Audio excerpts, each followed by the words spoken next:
Hello guys, Yuvashree প্রকল্পের list বের হলো। এখানে নাম থাকলেই মাসে 2500 টাকা করে পেয়ে যাবেন। ইতিমধ্যেই যারা যারা আবেদন করেছিলেন এই প্রকল্পের জন্য তাদের জন্য একটি নামের তালিকাও প্রকাশ করা হয়েছে। আপনি চাইলে ঘরে বসেই দেখে নিতে পারবেন যে ওই তালিকায় আপনার নাম আছে কিনা। তো গাইস, আজকের এই ভিডিওতে আপনাদেরকে A to Z বিষয় জানিয়ে দেবো। তো গাইস, ভিডিওটি শেষ পর্যন্ত দেখতে থাকুন, তাহলে বাড়িতে বসেই আপনার নামটি তালিকায় রয়েছে কিনা সেটি দেখে নিতে পারবেন। তো চলুন ভিডিওটি শুরু করা যাক। তো পশ্চিমবঙ্গ সরকারের যুবশ্রী প্রকল্পের নতুন তালিকা প্রকাশিত হলো। যুবশ্রী প্রকল্প অনুসারে এই লিস্টে নাম থাকলেই 2500 টাকা করে অনুদান দেওয়া হবে, যার মধ্যে রাজ্যের যুবকরা নিজেদের জন্য নতুন নতুন শিল্প গড়ে তুলতে পারবেন। MSMI বিভাগ এই প্রকল্পে আর্থিক সহায়তা দিচ্ছে। এর আওতায় সরকার যুবশ্রী প্রকল্পও চালু করেছে। ইতিমধ্যে যারা যারা আবেদন করেছিলেন এই প্রকল্পের জন্য তাদের জন্য একটি নামের তালিকাও প্রকাশ করা হয়েছে। আপনি চাইলে ঘরে বসেই দেখে নিতে পারবেন যে ওই তালিকায় আপনার নাম আছে কিনা। যদি আবেদন না করে থাকেন আবেদনও করতে পারবেন। তো যুবশ্রীর তালিকায় আপনার নাম দেখবেন কিভাবে? 1. প্রথমে আবেদনকারীকে যুবশ্রীর অফিসিয়াল ওয়েবসাইটে যেতে হবে। 2. এরপরে আপনাকে আপনার জব সিকার আইডি দিয়ে লগ ইন করতে হবে। 3. এবার আবেদনকারী সিকিউরিটি কোড লিখে সাবমিটে ক্লিক করতে হবে। 4. আপনি সাবমিটে ক্লিক করার সাথে সাথে আপনি পরবর্তী পেজে WB যুবশ্রীর নতুন তালিকা পেয়ে যাবেন। 5. সেই তালিকায় আপনার নাম থাকলে দেখতে পাবেন। এবার যুবশ্রী তালিকায় নাম থাকলে কি করতে হবে তো দেখে নিন। 1. 11 জুন থেকে 7 জুলাইয়ের মধ্যে আনেক্সারি 1 ফর্মটি এমপ্লয়মেন্ট ব্যাংকের অফিসিয়াল ওয়েবসাইটে গিয়ে সাবমিট করতে হবে। 2. আপনার যুবশ্রী আইডি এবং পাসওয়ার্ডের মাধ্যমে ওয়েবসাইটে লগ ইন করে ফর্ম পূরণ করতে হবে। 3. সবশেষে আনেক্সারি 1 ফর্মটির একটি প্রিন্ট আউট নিয়ে নেবেন। এরপর 4.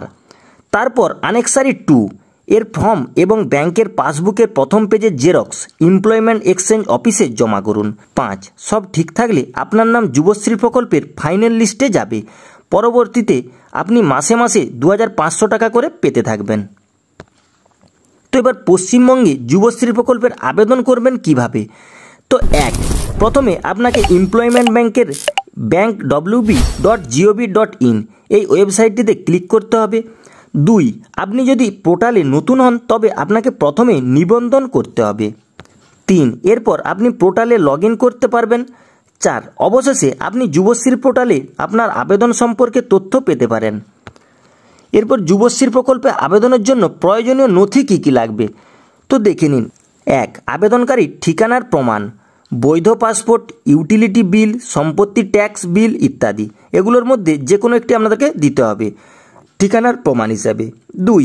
পরিচয় প্রমাণ হিসাবে প্যান কার্ড, আধার কার্ড ইত্যাদি। এগুলোর মধ্যে আপনি যে কোনো একটি দিতে পারবেন। 3. উচ্চ মাধ্যমিকের মার্কশিটের কপি। 4. কলেজে পাস করা থাকলে ডিগ্রির সার্টিফিকেট। 5. অন্যান্য শিক্ষাগত যোগ্যতার সার্টিফিকেট। 6. 2টি পাসপোর্ট সাইজের রঙিন ছবি। 7. ব্যাংক অ্যাকাউন্টের বিবরণ। তো এবার যুবশ্রী প্রকল্পে কারা কারা আবেদন করতে পারবেন দেখুন। 1. প্রথমত আবেদনকারীকে অবশ্যই পশ্চিমবঙ্গ রাজ্যের বাসিন্দা হতে হবে। 2. রাজ্য বা কেন্দ্রীয় সরকারের অধীনে তারা কোনো আর্থিক সহায়তা বা ঋণ নিলে হবে না। 3. আবেদনকারীর কাছে স্বীকৃত প্রতিষ্ঠান থেকে কারিগর ডিগ্রি থাকতে হবে। 4. নিজের কাছে কোনো নতুন ব্যবসায়িক ধারণা এবং সেটআপ পরিকল্পনা থাকা উচিত।